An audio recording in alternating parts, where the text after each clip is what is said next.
চীন বাংলাদেশের অন্যতম বৃহৎ আন্তরিক পার্টনার, উন্নয়ন অংশীদার। বিগত ফ্যাসিস্ট আমলে আমাদের এই বন্ধুত্বের নিদর্শনটা হাইজ্যাক গিয়েছিল।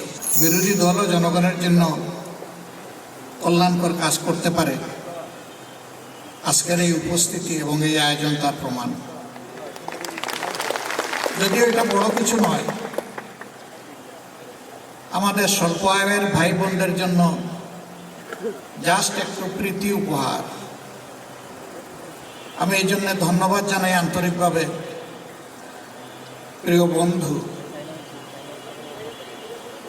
চায়নার সম্মানিত রাষ্ট্রদূত ইয়াও বেনকে।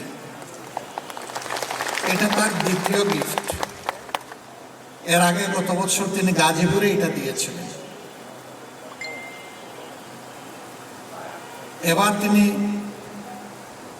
তার খোলা হাত নিয়ে 15 আসনের ভাই বোনদের জন্য এসেছেন। আমি আসনের পক্ষ থেকে আরেকবার তাকে অভিনন্দন এবং কৃতজ্ঞতা জানাই।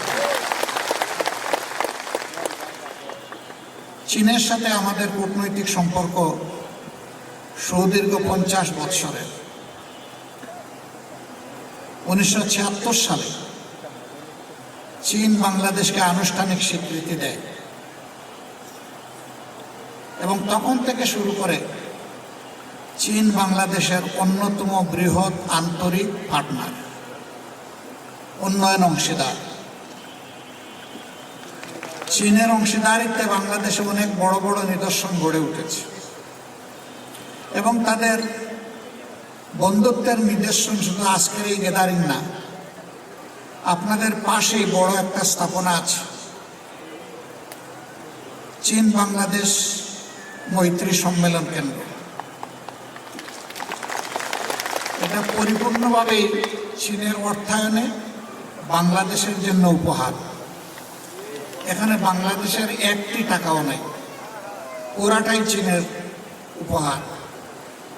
কিন্তু বিগত ফ্যাসিস্ট আমলে আমাদের এই বন্ধুত্বের নিদর্শনটা হাইজ্যাক গিয়েছিল। তারা এই হলটার নাম পাল্টিয়ে তাদের বাপের নাম এখানে লিখে দিয়েছিল। এটি চরম অকৃতজ্ঞতা। এটা হতে পারে না।